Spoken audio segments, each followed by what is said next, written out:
Okay, checking out the Briggs Stratton 8 horsepower 1991 motor. Let's see if we can get it to work. All right, I just got a compression test on this thing, and all that is taking a spark plug out of that thing and sticking a compression tester on there. I just had a Harbor Freight special that did the trick. So I took spark plug out of there. It was about, I used a 19 millimeter socket to get it out. I had to bend this. This is actually the kill.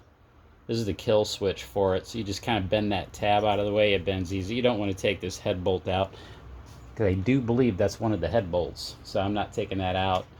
And I just took this pigtail here, making sure I had the right thread here. Threaded it in the spark plug hole. And then you plug in the quick disconnect to the gauge hose. Then the gauge, it was showing 90. You pull it about 5 or 6 times. That should be enough to let you know if it's got the compression. I think it should be 90 to 120 or something like that. I don't know. I don't know, man. But while I was pulling it, it was sparking right up against, hey, it's a good opportunity to, well, it was sparking right up against that little compression tester pigtail. And since I got this out, I'm going to use my Briggs and Stratton spark tester. So put it in the spark plug wire, find a cool little ground. That should be it, right? Because that grounds the motor. And we'll look and see, maybe even dim the lights a little bit to see what's going on. It's going to jump across that arc. It's going to jump. Let's jump. Okay, so I'm going to be pulling. And let's see. There we go. Seeing that? Right up top there. That's good. Okay, cool. So we got that. Got the lights back on.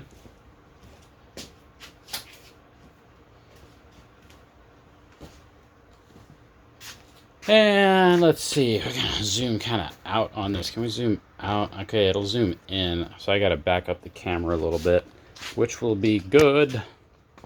Now we're gonna kind of get into this carburation. We know we got spark. We know we got, what's the other thing? Compression.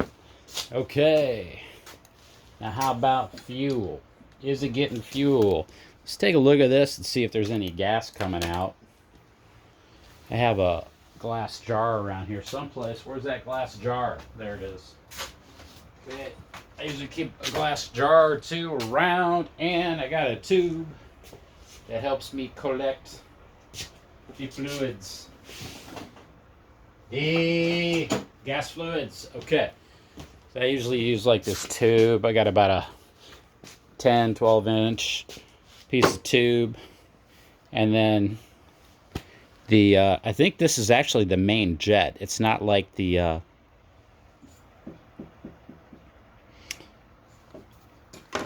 drain, but it's going to be a drain today.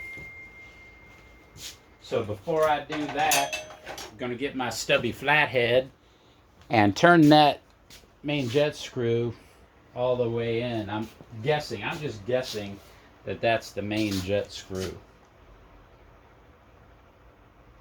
So I'm going to go ahead and take and turn this in, see how many turns in before it bottoms out, and I'm not going to tighten it up too tight. So I'm just watching the blade on the flat. If I go turn it 180, it's 1, right about there, 2, 3, right at 3, just before 3. So it's 2 and about 3/4. So we know where to put this needle back at. Okay, so I'm going to take this out gently. Fuel should be coming out of here if there is any fuel in here. I wanted to drain it. What I also did was, okay, if there is any in here, I'll just try to get this tube over it Okay, looks like there's some going to be in there. Okay, starting to drip out, so I'll get this tube at the ready. And I'll wipe this off, get this dirt. It's pretty covered with dirt. There's some evidence of oil leakage around here because it's got nasty crud all over it. This thing's 1991. Okay, so this should actually work pretty good. Gonna get this glass jar set up. Let that drop. And I'll put this tube over there and I'll let it drain for a while. See if we got any water in there. See what the gas looks like, smells like. Hopefully there's not too much in there. I'm going to open up the cap and see if that allows faster flow. Looks like it's just empty now. Okay, that was good. Easy. Okay, it's still coming out, just a little bit of drips. Just a little bit of drips. Okay, we'll inspect this needle, the point of the needle. It doesn't look too deformed. So, that's good. It's not deformed at all. Why not just put this back in here for a second to plug it up. Take this hose out of here. Let's take a look and see what the fuel looks like. Not really seeing much of sediment or anything in particular. I don't see any water. Okay, so that's looking pretty good. Now I've got some carb spray over here. What I do with it, I might just go ahead and take this off and see if it's got some life in it. Did take the plug out. Where is that? That doesn't look too bad. Okay, it's got a little bit of a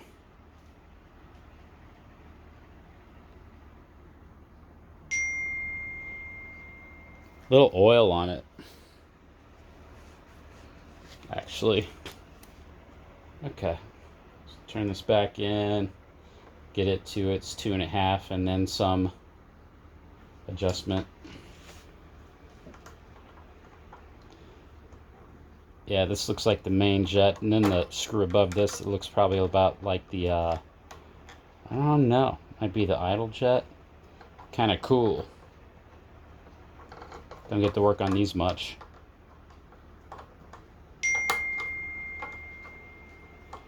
Yeah, phone over there is pinging. Okay. Okay, so that's it. So we'll go 1, 2, and I'll just go 3. Alright, so I'm just going to wipe this off. Gap looks pretty good. It might be a little bit on the small gap side, so I'm going to open that up just a pinch. Just a pinch, and this is not the proper tool to use for that, but I'm talking, all you got to do is breathe on this thing to open up that gap a little bit. What do you think? Okay, how many thousandths do you think that is? It should all be about at 30 thousandths. So I get this back at the top. And if you're checking the gap on that, I don't know where my my gapper tool is, but to check the electrode gaps, you see my hand up here where I'm doing that? Yeah, so I'm up here. I'm gonna angle this up just a smidge. So if you're going to gap spark plugs, you should use a wire gapper, not like a feeler gauge. Bet you didn't know that. Okay.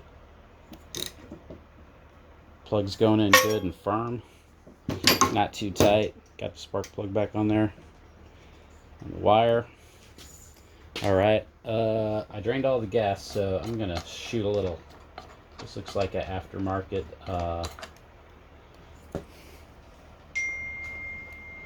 screw thing. Okay, I love the green paint. Isn't that awesome? Got another wing nut on top of this deal right here. Air filter element. That's seen better days. Not terrible. Ain't no bird's nest in there. That's nice when there's no bird nest.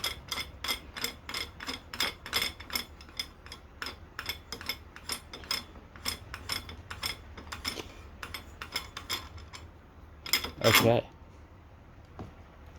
Got that off. All right. So this looks like, I don't know if this is choke or what. Let's see if there's any way to tell. I can't tell from that angle if it's choking or what. Whichever way I do it, it's hard to say. This thing back lined up. All right, so usually choke up, like in baseball, is my my motto there. So we're gonna do that, but I'm gonna open it first. So open up that choke so I can get some spray down in there. This stuff's pretty good. Choke cleaner, whatever. Okay, see if we can get this thing to pop. Got the panel right here. Now I'm gonna pull it a couple times, get it to think about it. Choke should be open, I think. I'm letting it suck it in. Choke closed, and I'm gonna give it a pull, see if it'll pop.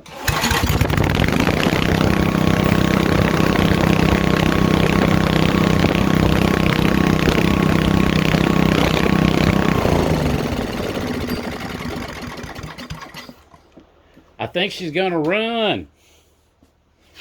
Okay, I gotta get put some gas in there, I think. This thing might be ready to roll. Get everything back together. Call it a day. This is a little heavy, this air cleaner. It might have some oil saturation in it. Or maybe it's just heavy. I'm going with it. If it's a little rich, I'll lean it out. Looks like here's the mixture screw. Get this running smooth, see what's going on. Didn't really do nothing on this thing. Oil level's good. Check the oil level down there. Classic Briggs Stratton oil cap. Okay, wing nut.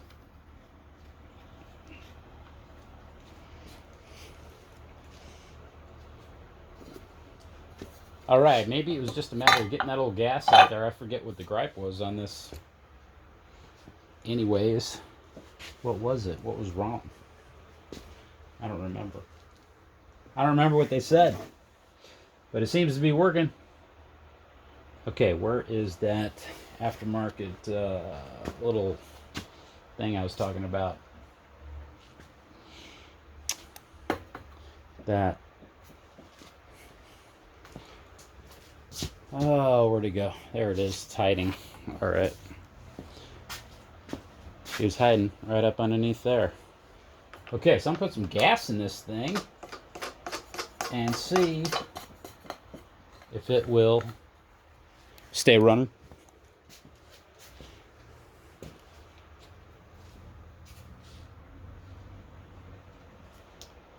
my gas cap. I don't know where the frickin' fuel cap is for this deal.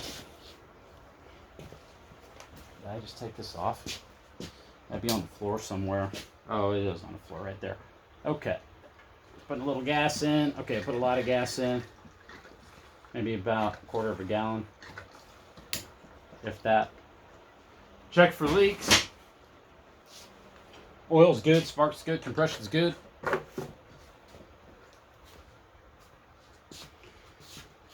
And let's see if it'll stay running. Maybe give it some fine tuning.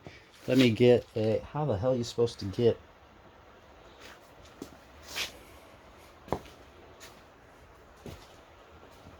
Got to open up this garage door a little bit. I don't want the heat of the day coming into the garage though. Okay. I think we're just going to fire it up. Let it run a little bit.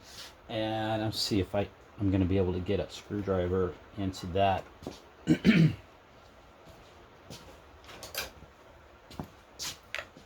Got my little snap-on. Is that going to be Yeah, we'll be able to do it. This thing's loud, man. It's noisy. Okay, so choke up. See if it runs with the choke off as well. I'm going to get the camera away from the muffler situation here. Okay.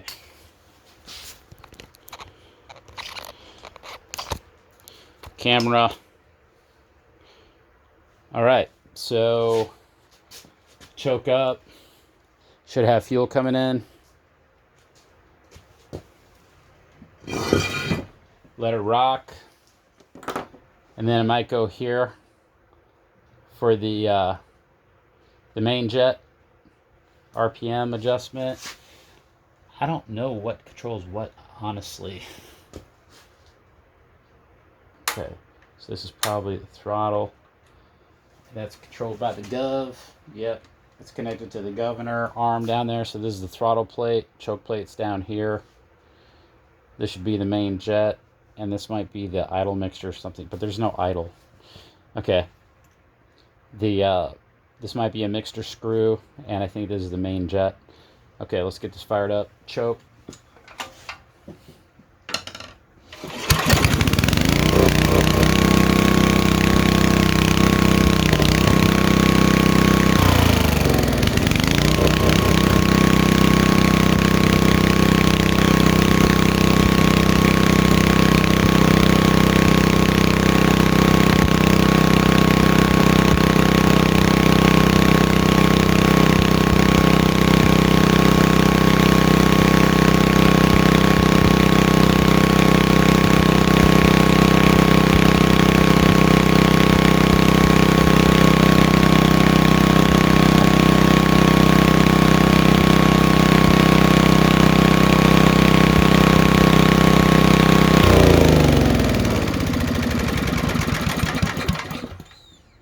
I'm just afraid I'm gonna shock myself whenever I go to kill that thing with the little lever up top.